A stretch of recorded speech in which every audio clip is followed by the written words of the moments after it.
السلام عليكم ورحمة الله وبركاته.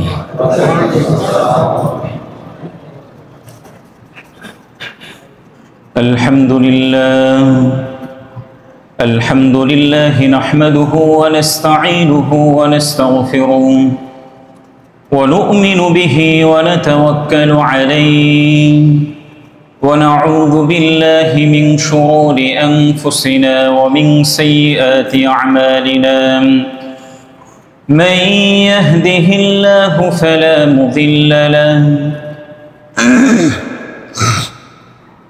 ومن يضلله فلا هادي له، ونشهد أن لا إله إلا الله وحده لا شريك له، ونشهد أن سيدنا وسندنا ومولانا محمدا عبده ورسوله صلى الله تعالى عليه وعلى آله وأصحابه وبارك وسلم تسليما كثيرا. أما بعد، فقد قال الله تعالى في القرآن الكريم: أعوذ بالله من الشيطان الرجيم، بسم الله الرحمن الرحيم. يا أيها الذين آمنوا كتب عليكم الصيام كما كتب على الذين من قبلكم لعلكم تتقون. وعن أبي هريرة رضي الله تعالى عنه قال: قال رسول الله صلى الله عليه وسلم: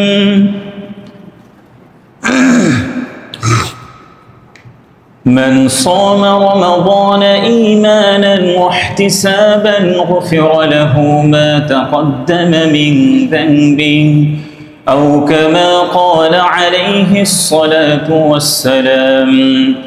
وقال الله تعالى في شان حبيبه: إن الله وملائكته يصلون على النبي يا أيها الذين آمنوا صلوا عليه وسلموا تسليما.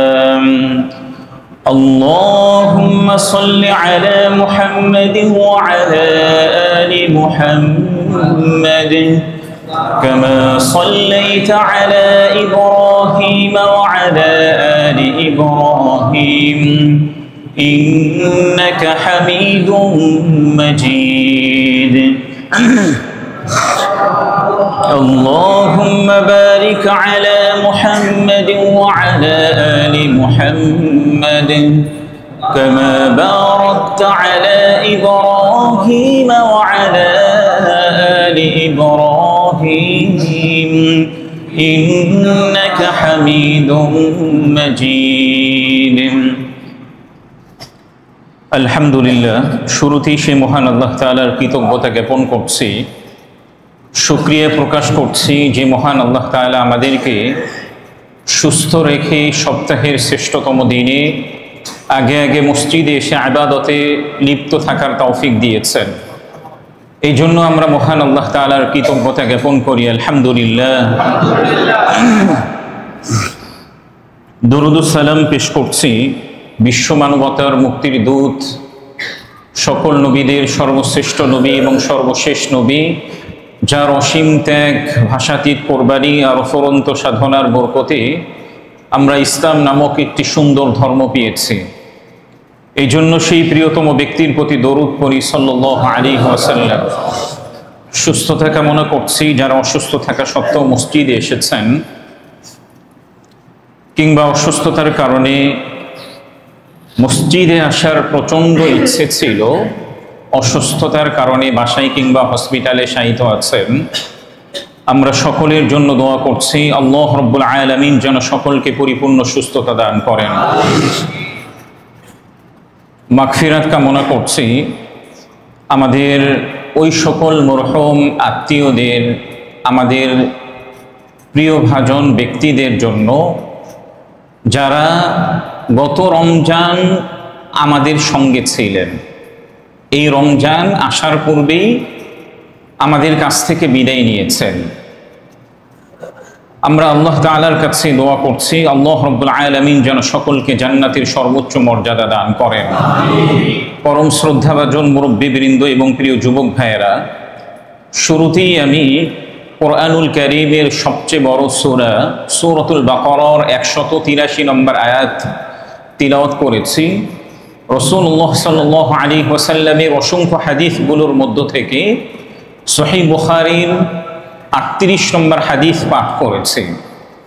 আমরা সকলেই অবগত আছি কিছুদিন পরই আমাদের জন্য সর্বোত্তম মাস, কোরআনুল কারীম অবতীর্ণের মাস, ধৈর্যের মাস এবং পুরস্কারের মাস একেবারে আমাদের সম্মুখে অবস্থান করছে। রমাদানের পূর্বেই আমাদের কিছু প্রস্তুতি নেওয়া দরকার। এই পৃথিবীতে যারাই কোনো কাজে ভালোভাবে সফলতা অর্জন করেছে, সাকসেস হয়েছে, দেখবেন তারা দীর্ঘদিন পর্যন্ত ওই কাজের সফলতার জন্য বিভিন্নভাবে প্রিপারেশন নিয়েছেন। আমাদের যারা ব্যবসায়ী ভাইয়েরা আছেন, রমজানের 1 মাস পূর্ব থেকে নিয়ে, কেউ কেউ 2 মাস পূর্ব থেকে নিয়ে রমজানে কি কি প্রোডাক্ট তারা বিক্রি করবেন এই নিয়ে তারা আগে থেকেই প্রস্তুতি নিতে থাকেন। কারণ রমজান শুরু হতেই তারা যদি প্রস্তুতি নেন তাহলে রমজানের মধ্যে যতটুকু লভ্যাংশ পাওয়ার কথা ছিল ততটুকু তারা পাবেন না। আগে থেকেই কেন প্রস্তুতি নেন? যেন রমজানটাকে পুরোপুরিভাবে তারা কাজে লাগাতে পারেন।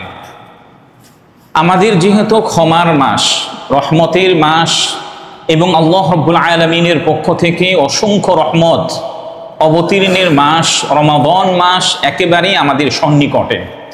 এই জন্য আমাদেরও কিছু প্রস্তুতি নেওয়া দরকার। প্রস্তুতিটা 2 ভাবে হতে পারে, একটা হচ্ছে শারীরিক প্রস্তুতি আর একটা হচ্ছে মানসিক প্রস্তুতি। আল্লাহ রাব্বুল আলামিন আমাদের উপরে যতগুলি অনুগ্রহ করেছেন এর মধ্য থেকে ফর এক্সাম্পল যদি আমি আপনাদের সম্মুখে কয়েকটি অনুগ্রহের কথা বলি, এর মধ্য থেকে আল্লাহ রাব্বুল আলামিন আমাদেরকে সাইয়্যিদুল আম্বিয়া, আল্লাহ রাব্বুল আলামিন যুগে যুগে যত নবী রসুলদেরকে প্রেরণ করেছেন এর মধ্য থেকে সর্বশ্রেষ্ঠ নবী এবং রসুলের নাম কি?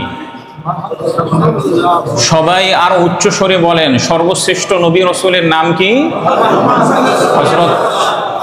হযরত মুহাম্মদুর রাসূলুল্লাহ সাল্লাল্লাহু আলাইহি ওয়াসাল্লাম। আল্লাহ তাআলা আমাদের জন্য সর্বশ্রেষ্ঠ নবীকে আমাদের হেদায়েতের জন্য পাঠিয়েছেন। এটা আমাদের জন্য অনেক বড় একটা অনুগ্রহ। কোরআনের মধ্যে, হাদিসের মধ্যে আল্লাহ তাআলা কোরআনের মধ্যে জায়গায় জায়গায় আমাদের প্রিয় নবী মুহাম্মদুর রাসূলুল্লাহ সাল্লাল্লাহু আলাইহি ওয়াসাল্লামের এত পরিমাণে প্রশংসা করেছেন, এত পরিমাণে গুণকীর্তন করেছেন যা অন্য কোনো নবী রসুলদের ক্ষেত্রে করেননি। আমরা সর্বশ্রেষ্ঠ নবী রসুল পেয়ে আমরা সকলেই সৌভাগ্যবান। 2 নম্বর নিয়ামত আল্লাহ রাব্বুল আলামিন আমাদেরকে যেটি দিয়েছেন সেটি হচ্ছে সাইয়্যিদুল কুতুব। আল্লাহ রাব্বুল আলামিন মানুষদের হেদায়েতের জন্য যুগে যুগে যত নবী রসুলদের উপরে বিভিন্ন ধরনের গ্রন্থ দিয়েছেন, অসংখ্য গ্রন্থ দিয়েছেন। এর মধ্য থেকে বড় বড় 4টি গ্রন্থ। এই অসংখ্য গ্রন্থগুলির মধ্য থেকে সর্বশ্রেষ্ঠ গ্রন্থের নাম কি? কোরআনুল কারীম। এতে কোনো সন্দেহ আছে? কোরআনুল কারীমের যে চ্যালেঞ্জ, কোরআনুল কারীমের যে মিরাকেল, কোরআনুল কারীমের যে অলৌকিকতা, এটা কিয়ামত পর্যন্ত বলবৎ থাকবে। কোরআনুল কারীমের যে অকাট্য বিষয়গুলি আছে, আল্লাহ রাব্বুল আলামিন কোরআনের মধ্যে কিয়ামত পর্যন্ত কাফেরদের উপরে চ্যালেঞ্জ ছুড়ে দিয়ে রেখেছেন। এই জন্য অন্যান্য গ্রন্থ আমাদের নবীকে না দিয়ে সর্বশ্রেষ্ঠ গ্রন্থ কোরআনুল কারীমকে আমাদের নবীর উপরে অবতীর্ণ করেছে। এটাও আমাদের জন্য আল্লাহ রাব্বুল আলামিনের অনেক বড় একটা অনুগ্রহ। 3 নম্বর অনুগ্রহ হচ্ছে সাইয়্যিদুশ শুহুর, মাসসমূহের মধ্যে সর্বশ্রেষ্ঠ মাস আমরা পেয়েছি। সর্বশ্রেষ্ঠ মাস কোনটি? রমাদান। এই রমাদান মাসটা হচ্ছে সর্বশ্রেষ্ঠ মাস। 4 নম্বর অনুগ্রহ হচ্ছে সাইয়্যিদুল লায়ালি, রাতসমূহের মধ্যে সর্বশ্রেষ্ঠ রাত। সে রাতটির নাম কি?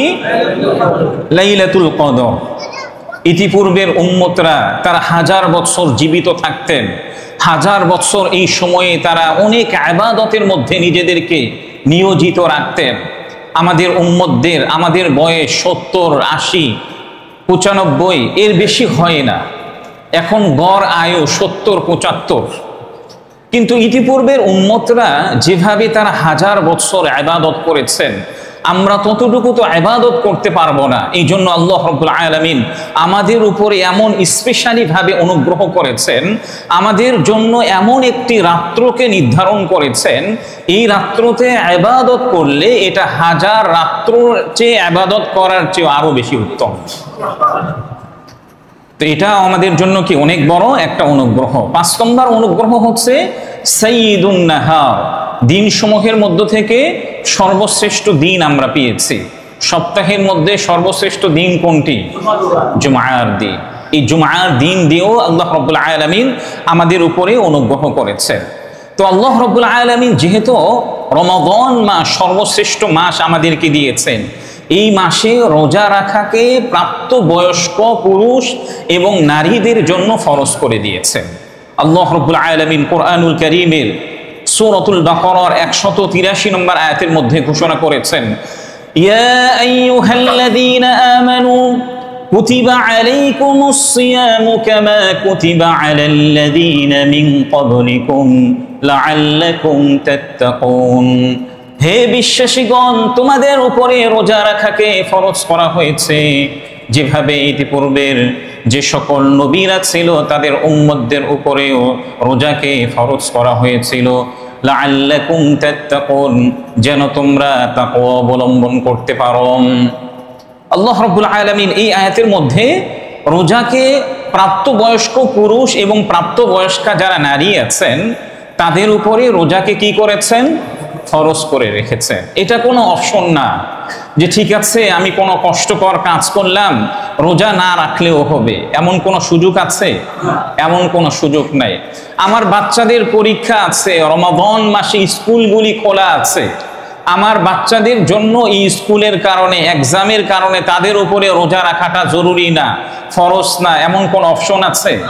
এমন কোন অপশন নেই। আমি নিজে রোজা রাখবো, এটা কার নির্দেশ? আল্লাহ রাব্বুল আলামিনের নির্দেশ। এই নির্দেশের প্রতি শ্রদ্ধাবোধ এবং ভালোবাসা আমার তখনই বেশি জাগ্রত হবে, জাগরুক হবে যখন আমি আল্লাহকে যথাযথভাবে ভালোবাসতে পারবো। এই নির্দেশের উপরই তখনই আমার গুরুত্বটা অনুধাবন হবে যখন আমি আমার স্রষ্টাকে একমাত্র স্রষ্টা হিসাবে স্বীকারোক্তি দিব। এর বিপরীতে আল্লাহ তাআলার প্রতি শ্রদ্ধা এবং ভালোবাসা আপনার যত বেশি কম হবে, আল্লাহ তাআলার পক্ষ থেকে যে সকল নির্দেশনাগুলি আছে, যে সকল আদেশগুলি আছে, এগুলির প্রতি ভক্তি আপনার তত বেশি কমতে থাকবে। এই জন্য ফার্স্ট অফ অল যেটা আমাদের জন্য খুব দরকার প্রথমত, সেটা হচ্ছে আল্লাহ তাআলার প্রতি শ্রদ্ধাপূর্ণ ভালোবাসা এবং আল্লাহ রাব্বুল আলামিন আমাদের একমাত্র সৃষ্টিকর্তা, আল্লাহ রাব্বুল আলামিন আমাদের একমাত্র রব, এটা নিজের মনে প্রাণে এবং অন্তর দিয়ে বিশ্বাস করা। আমি যত বেশি আল্লাহকে ভালোবাসতে পারবো, আল্লাহ তাআলার আদেশ যেগুলি আছে তত এই আদেশগুলি পালন করতে আমার জন্য সহজ হবে। এই জন্য প্রিয় ভাইয়েরা, রোজাটা আমাদের জন্য আল্লাহ তাআলা কি করে রেখেছেন? ফরজ করে দিয়েছেন। হ্যাঁ, একেবারে যদি আপনি অসুস্থ হন, এই কথাটাও আল্লাহ তাআলা পরের আয়াতগুলোর মধ্যে বলেছেন যে রোজা রাখাটা আপনার জন্য একটু কষ্ট হয়ে যাচ্ছে, তখন আপনার জন্য অপশন আছে, আপনি এই সময়ে রোজা না রাখতে পারেন। কিন্তু পরবর্তীতে রমাদানের পরে যখন আপনি সুস্থ হয়ে যাবেন, এই সংখ্যাগুলোকে আপনি নির্ধারণ করে রাখবেন। রমাদানের পরবর্তী সময়গুলোতে এগুলি আপনাকে কাজা আদায় করতে হবে। কিন্তু আপনি কোনো ধরনের কোনো অসুস্থতা নাই, আপনার মধ্যে কোনো ধরনের কোনো সফর নাই, এতটা সত্ত্বেও আপনি রোজা রাখছেন না, এর অর্থ হচ্ছে আপনি প্রকৃত মুসলিম হতে পারেন নাই। প্রকৃতপক্ষে কি হতে পারেন নাই? মুসলিম হতে পারেন নাই। এই জন্য যে কোনো অজুহাত দিয়ে রোজা ছাড়াটা এটা আমাদের জন্য কখনোই কাম্য হতে পারে না। বরং যত কষ্টই হোক না কেন, আমার যদি মৃত্যু না হয় তাহলে আল্লাহ তাআলার আদেশ অন্যতম রোজা, এই রোজাটা আমি অবশ্যই ইনশাআল্লাহ রাখবো। সহিহ বুখারীর 38 নম্বর হাদিসের মধ্যে প্রিয় নবীজি সাল্লাল্লাহু আলাইহি ওয়াসাল্লাম উল্লেখ করেছেন, হাদিসটি বর্ণনা করেছেন হযরত আবু হুরায়রা রাদিয়াল্লাহু তাআলা আনহু। তিনি বলেন, عن أبي هريرة رضي الله تعالى عنه قال قال رسول الله صلى الله عليه وسلم من صام رمضان إيمانا واحتسابا غفر له ما تقدم من ذنبه। হযরত আবু হুরায়রা রাদিয়াল্লাহু তাআলা আনহু থেকে বর্ণিত, প্রিয় নবীজি সাল্লাল্লাহু আলাইহি ওয়াসাল্লাম বলেছেন, যে ব্যক্তি ঈমানের সাথে এবং সওয়াবের আশা করে রমাদান মাসের রোজা রাখবে, আল্লাহ রাব্বুল আলামিন তার পিছনের সকল গুনাহগুলোকে মাফ করে দিবেন। তাহলে রোজা রাখলে আমার ফায়দাটা কি, আমার উপকারিতা কি? এক নাম্বার তো হচ্ছে আমার নির্দেশ, আল্লাহ তাআলার পক্ষ থেকে নির্দেশ, এই নির্দেশের মধ্যে আমার বাহ্যিকভাবে কোনো উপকার বুঝে আসুক বা না আসুক, আল্লাহ তাআলা আমাকে নির্দেশ দিয়েছেন, প্রিয় নবীজি সাল্লাল্লাহু আলাইহি ওয়াসাল্লামের পক্ষ থেকে নির্দেশনা এসেছে, বাহ্যিকভাবে আমার উপকার বুঝে আসুক বা না আসুক, তারপরও আল্লাহ তাআলার আদেশ এবং নিষেধগুলোকে আমি প্রায়োরিটি দিব। এরপরও নবীজি সাল্লাল্লাহু আলাইহি ওয়াসাল্লাম রোজা রাখার উপকারিতা সম্পর্কে হাদিসের মধ্যে উল্লেখ করেছেন, যে ব্যক্তি ঈমানের সাথে এবং সওয়াবের আশা করে। আপনাকে ঈমান তো আমাদের আছে, আমরা আল্লাহ তাআলাকে বিশ্বাস করেছি, তাওহীদের স্বীকারোক্তি দিয়েছি, রিসালাতের স্বীকারোক্তি দিয়েছি, এটা আমরা সবাই অবগত আছি। কিন্তু রোজাটা রাখবো একমাত্র কার সন্তুষ্টির জন্য? আল্লাহ রাব্বুল আলামিনের সন্তুষ্টির জন্য রোজা রাখবো। এই সওয়াবের আশা করি আল্লাহ তাআলার সন্তুষ্টির জন্য যদি আমরা রোজা রাখি, তাহলে 30টি রোজা রাখলে আল্লাহ রাব্বুল আলামিন আমাদের পিছনের গুনাহগুলোকে মাফ করে দিবেন।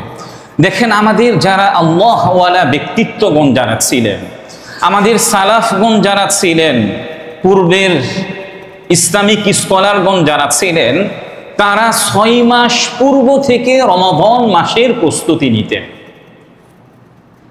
কত মাস আগে থেকে? 6 মাস আগে থেকে। আর আমরা কতদিন আগে থেকে প্রস্তুতি নিই? রমজান যখন শুরু হয় তখন থেকে আমরা মোটামুটি একটা চিন্তা মাথায় আসে যে তারাবি শুরু হচ্ছে, এদিকে আরো অনেকগুলি কাজ আছে, কিভাবে কি সামাল দিব। একটা গ্রন্থের মধ্যে উল্লেখ করা হয়েছে, আমাদের পূর্ববর্তী আল্লাহ ওয়ালা ব্যক্তিত্বগণ যারা ছিলেন, সালাফগণ যারা ছিলেন, তারা আল্লাহ তাআলার কাছে দোয়া করতেন, কানু ইয়াদউনাল্লাহ সিত্তাতা আশহুরিন। তারা আল্লাহ তাআলার কাছে 6 মাস পূর্ব থেকেই দোয়া করতেন, আইয়ুবাল্লিগহুম রমাদান, হে আল্লাহ আপনি আমাদেরকে রমাদান পর্যন্ত পৌঁছে দিন। হে আল্লাহ আপনি আমাদেরকে কি করুন? রমাদান পর্যন্ত পৌঁছে দিন। এরপরে রমাদান মাস শেষ হওয়ার পরে তারা আরো দোয়া করতেন, সুম্মা ইয়াদউনাহু সিত্তাতা আশহুরিন আই ইয়াতাকাব্বালাহু মিনহুম। এরপরে রমাদান মাস শেষ হওয়ার পরে তারা 6 মাস পর্যন্ত দোয়া করতেন, রব্বুল আলামিন রমাদান মাসে রোজা রেখেছি, আপনি এই রোজাগুলোকে কবুল করেন।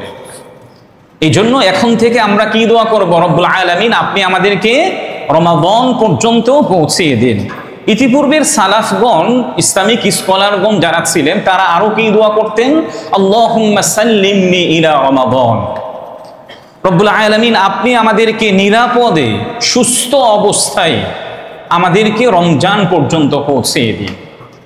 আমি যেন সুস্থ থাকি, আমি যেন নিরাপদে থাকি, সব ধরনের ভয় এবং সংকোচ যেন আমার মধ্যে না থাকে, অর্থাৎ সুস্থ মস্তিষ্কের হয়ে আমি যেন রমাদান পর্যন্ত পৌঁছতে পারি।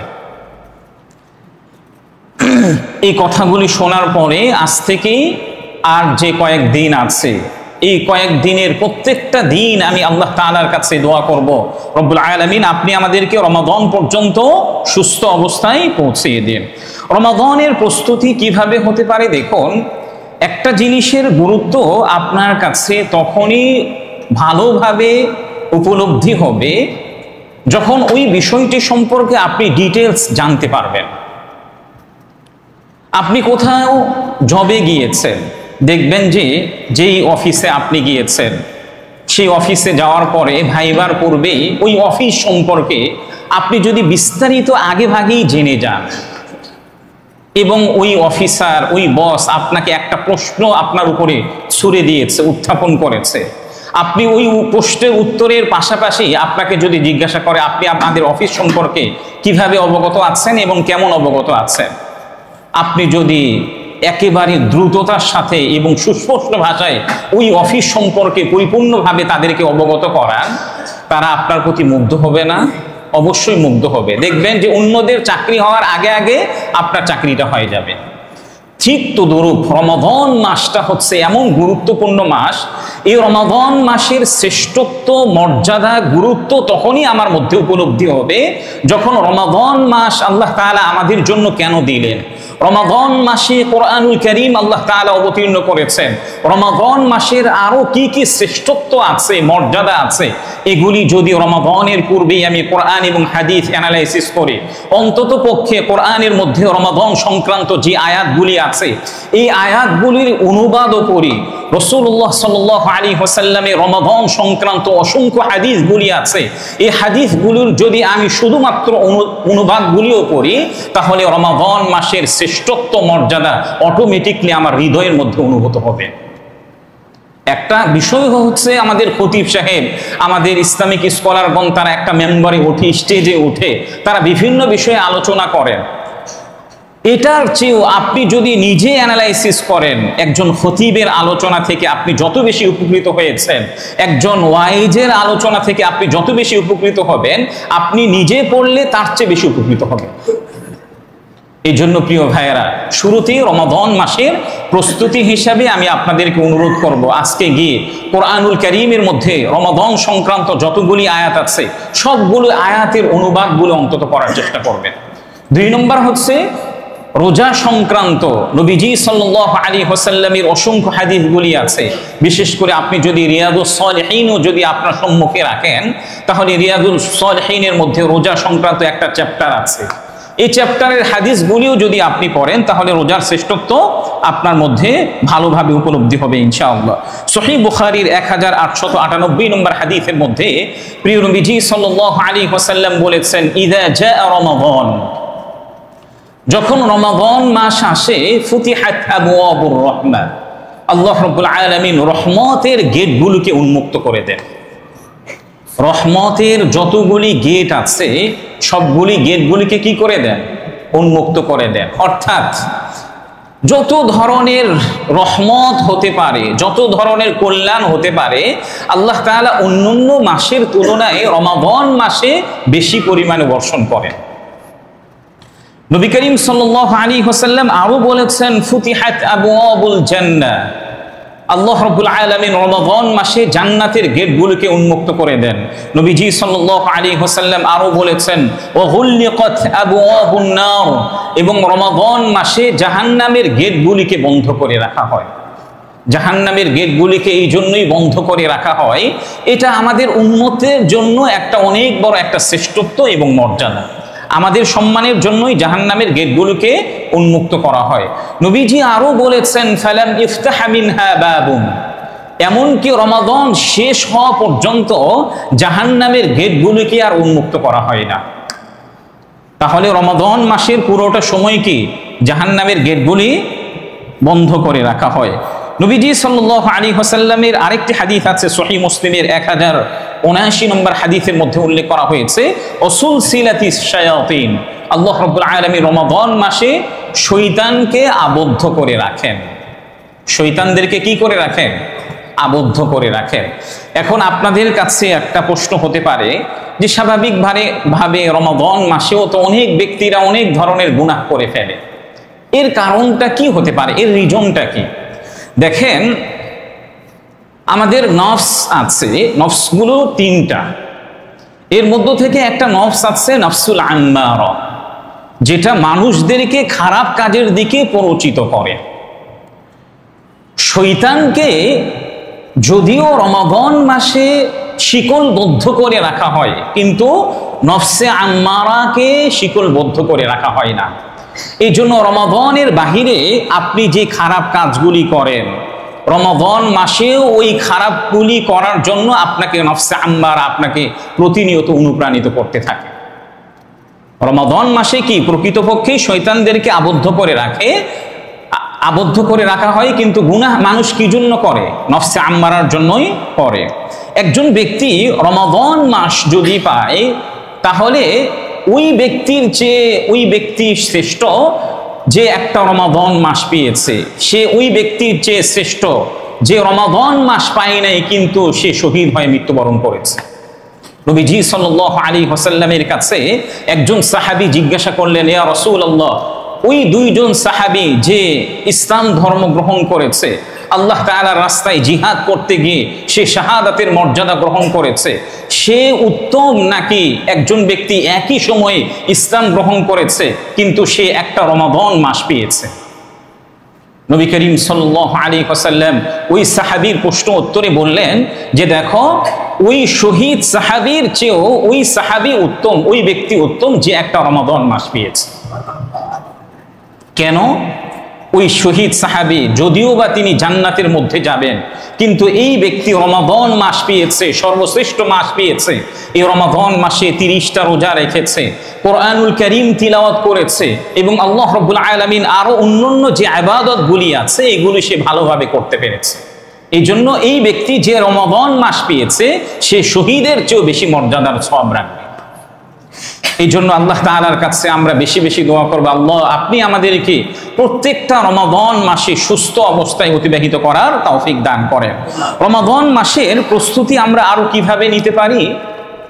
আমরা সবাই মনে করব এই রমাদান মাসটা যেন আমাদের সর্বশেষ রমাদান আমাদের জন্য হতে পারে। এই রমাদানটা কি আমাদের জন্য সর্বশেষ রমাদান হতে পারে। আমরা কখন কিভাবে মৃত্যুবরণ করব আমরা কেউ কি অবগত আছি? কেউই অবগত নাই। আপনি প্রতিদিন পত্রিকার হেডলাইনগুলি যদি আপনি দেখেন, বিশেষ করে রাত্র 10টার দিকে, আপনি যদি সারা দিনে কি কি বাংলাদেশের মধ্যে ঘটনা ঘটেছে এমন ঘটনাগুলি যদি আপনি দেখেন, তাহলে দেখবেন একদিনের মধ্যে 24 ঘন্টার মধ্যে মিনিমাম অ্যাক্সিডেন্ট করে 20+ মানুষ পৃথিবী থেকে বিদায় নিয়েছে, বাংলাদেশ থেকে বিদায় নিয়েছে। পৃথিবীতেও অনেক অসংখ্য মানুষ অ্যাক্সিডেন্ট করে মারা যাচ্ছে। শুধু বাংলাদেশের মধ্যে আপনি প্রতিদিন এমন কোনো দিন নাই যেদিন যদি আপনি পত্রিকার খবরগুলি দেখেন কিংবা টিভি চ্যানেলগুলির বিভিন্ন সংবাদগুলি যদি আপনি দেখেন, 10 জন 20 জন প্রতিনিয়ত মারা যাচ্ছে। তাহলে প্রিয় ভাইয়ারা, প্রতিনিয়ত আমার মতো মানুষরা মারা যাচ্ছে, আমি বিদায় নিব না এর কোনো গ্যারান্টি আছে? এর কোনো গ্যারান্টি নেই। হতে পারে আজকে যারা আলোচনা শুনছেন রমাদানের পূর্বে অনেকেই এখান থেকে বিদায় নিতে পারেন। তো আমরা যারা রমাদান পর্যন্ত পৌঁছবো, আমাদের জন্য যেন অন্যতম একটা টার্গেট হয় যে এই রমাদানটাই আমাদের জন্য শেষ রমজান হতে পারে। এই জন্য শেষ দিন, শেষ রমাদানটাকে কিভাবে সুন্দর এবং সফলভাবে আমরা অতিবাহিত করতে পারি, এই জন্য আমাদেরকে আগে থেকেই প্রস্তুতি নিতে হবে। এখন কিভাবে প্রস্তুতি নিব? পিছনের যে সকল রমাদানগুলি আছে আপনি একটা চার্ট করেন যে পিছনের রমজানগুলি আমি কেন ভালোভাবে আদায় করতে পারি না, আমার ত্রুটিগুলি কি কি আছে। আপনি যদি এভাবে লিস্ট তৈরি করেন তাহলে দেখবেন যে আমার সোশ্যাল মিডিয়ার কারণে আমি রমাদানটাকে ইতিপূর্বে রমাদানগুলোর মধ্যে ভালোভাবে অতিবাহিত করতে পারি না, ভালোভাবে ইবাদত করতে পারি না। এরপরে আরো কি কি সমস্যা আছে, তাহলে আমি সোশ্যাল মিডিয়া থেকে অন্তত পক্ষে রমাদানটাকে প্রোডাক্টিভ আদায় করার জন্য সোশ্যাল মিডিয়া থেকে আমাদের জন্য বিরত থাকা দরকার। যদি রমাদানটাকে সত্যিকার অর্থেই আমি প্রোডাক্টিভ আদায় করতে চাই, তাহলে অবশ্যই আমাদেরকে সোশ্যাল মিডিয়া থেকে বিরত থাকতে হবে। আমি সোশ্যাল মিডিয়া ব্যবহার করছি, ইউজ করছি, আর রমাদানটাকে প্রোডাক্টিভ করব, কখনো এটা হতে পারে না। এই জন্য রমাদানটাকে প্রোডাক্টিভ করার জন্য অবশ্যই সোশ্যাল মিডিয়া থেকে বিরত থাকব। 2 নম্বর প্রস্তুতি হচ্ছে, স্বাভাবিকভাবে রমাদান আসলে ঈদকে কেন্দ্র করে আমরা মাঝে মাঝেই বাজারে যাই, আমাদের পরিবারের কেনাকাটা আছে, আমাদের নিজেদের কেনাকাটা আছে। এই কেনাকাটাগুলোর জন্য আমরা কি করি? রোজা রেখে ক্লান্ত শরীর নিয়ে আমরা বাজারে যাই। আর যদি মেয়েদের সাথে, আমাদের ওয়াইফদের সাথে আল্লাহর হস্তে বাজারে যায়, তাহলে তো আর কোনো কথাই নেই। মিনিমাম 2 ঘন্টা, 3 ঘন্টা, 4 ঘন্টাও লেগে যায়। আমাদের মধ্যে অনেকেই আছে 10 রমজানে একবার যায়, 15 রমজানে আরেকবার যায়। এই রমাদান মাসকে কেন্দ্র করে কয়েকবার তারা বাজারে কেনাকাটা করার জন্য যাচ্ছে। এটা অত্যন্ত দুঃখজনক একটা বিষয়। এই জন্য আমি আপনাদের কাছে অনুরোধ করব, হাতে যদি টাকা থাকে আল্লাহর হস্তে আপনার ঈদের কেনাকাটাগুলি রমাদানের আগেই শেষ করে ফেলুন। ঈদের কেনাকাটাগুলি কখন শেষ করবেন? রমাদানের আগেই শেষ করবেন। রমাদানটাকে একেবারে ইবাদতের জন্য আপনি উৎসর্গ করে দিবেন। রব্বুল আলামিন রমাদানের মধ্যে সব ধরনের ভেজাল থেকে আমি মুক্ত থাকব, রমাদানের মধ্যে সব ধরনের কেনাকাটা থেকে আমি বেঁচে থাকব। তাহলে রমাদানের পূর্বে যাদের সামর্থ্য আছে ইনশাআল্লাহ আমরা ঈদের কেনাকাটাগুলি আগে করার চেষ্টা করব। ঈদের কেনাকাটা যেগুলি আছে, রমাদান কেন্দ্রিক যে কেনাকাটাগুলি আছে, আপনি সাহারিতে কি খাবেন, ইফতারে কি খাবেন, এগুলি আগেই ইনশাআল্লাহ কেনাকাটা করবেন। 3 নম্বর প্রিপারেশন হচ্ছে, আমরা যেভাবে রোজা রাখবো, আমাদের আশেপাশে গরিব, মিসকিন, অসহায় যারা আছে তাদের জন্য আমাদের কেনাকাটার দরকার আছে না? কথা বলেন, কেনাকাটার দরকার আছে না? অবশ্যই দরকার আছে। এই জন্য আমার নিজের কেনাকাটার পাশাপাশি আশেপাশে যে সকল আত্মীয় স্বজন আছে, গরিব, অসহায়, মাদ্রাসা যেগুলি আছে, তাদের জন্য কিছু কেনাকাটা করবে। আমাদের মসজিদের ইফতারির ব্যবস্থাপনা আছে, আমাদের মসজিদের ইফতারের জন্য আপনারা একটা বাজেট নির্ধারণ করুন। তাহলে হবে কি, আপনি যেভাবে ভালোভাবে সুন্দরভাবে রোজা রাখতে পারলেন, আপনার অসহায় আশেপাশে যারা অসহায় আছে, দরিদ্র আছে, তারাও ভালোভাবে কেনাকাটা করতে পারবেন। 4 নম্বর প্রস্তুতি হচ্ছে, আপনি কোন মসজিদে তারাবি আদায় করবেন এটা আগেই নির্ধারণ করুন। এমন যেন না হয় এই এক তারাবি এখানে আদায় করছি, আরেক তারাবি অন্য জায়গায় আদায় করছি। এটা কেন বললাম, অনেক মসজিদের মধ্যে দেখা যায় যে হয়তো দেখা গেছে কোনো কারণে অনিচ্ছাকৃতভাবে হাফিজদের এক তারাবিতে একটা জিনিস ছেড়ে গেছেন, উনি ইচ্ছে করেছেন আগামী তারাবিতে এটা তিনি পড়ে ফেলবেন, কিন্তু আপনি ওই তারাবিতে ছিলেন, এক তারাবিতে এক মসজিদে ছিলেন, পরবর্তী দিন আরেক মসজিদে গিয়েছেন, তাহলে আপনার থেকে যে জিনিসটা, যে পড়াটা ছুটে গেছে, এটা আপনি পেয়েছেন? পান নাই। এই জন্য আমি আপনাদের কাছে অনুরোধ করব, আমাদের যারা মুসল্লি আছেন অবশ্যই আমাদের মসজিদে তারাবি আদায় করার চেষ্টা করবেন। আমাদের মসজিদটা আশপাশ থেকে একটা সুন্দর নিরিবিলি এবং শুনশান নীরবতায় একটা বিরাজ করে। দেখবেন যে অন্যান্য মসজিদের মধ্যে তারাবি আদায় করে আপনি যতটা তৃপ্তি পাবেন, আমি আল্লাহ তাআলার কাছে আশাবাদী আপনি এখানে তারাবি আদায় করে তার চেয়ে বেশি তৃপ্তি পাবেন ইনশাআল্লাহ। 5 নম্বর প্রস্তুতি হচ্ছে, রমাদান মাসে আপনি কি কি করবেন। 24 ঘন্টার একটা রুটিন তৈরি করেন। আপনি রুটিন তৈরি করা ছাড়া রমাদানটাকে প্রোডাক্টিভ আদায় করতে পারবেন না। আপনি কখন সাহারি খাবেন, ইফতারিতে আপনি কি রাখবেন, কোরআনুল কারীম তিলাওয়াত কখন করবেন, কিভাবে করবেন, 24 ঘন্টার একটা রুটিন তৈরি করেন। দেখবেন পৃথিবীতে যারাই সফল হয়েছে তাদেরই দেখবেন যে একটা 24 ঘন্টার রুটিন আছে। কোন সময় আপনি কি করবেন, এই রুটিন যদি আপনার না থাকে, আজকে একটা কাজ করছেন, আরেকটা দিন আরেকটা কাজ করছেন, দেখবেন যে গড় সাপটা পরবর্তীতে আর কিছুই হয় নাই। এই জন্য প্রিয় ভাইয়েরা, আমাদের জন্য রহমতের মাস আগমন করছে এবং আল্লাহ তাআলার পক্ষ থেকে ক্ষমার মাস সামনে আগমন করছে। এই মাসটাকে আমরা সকলেই প্রোডাক্টিভভাবে আদায় করার জন্য যেভাবে প্রস্তুতি নেওয়া দরকার সেভাবেই ইনশাআল্লাহ রমাদানের পূর্বে আমরা প্রস্তুতি গ্রহণ করব। আল্লাহ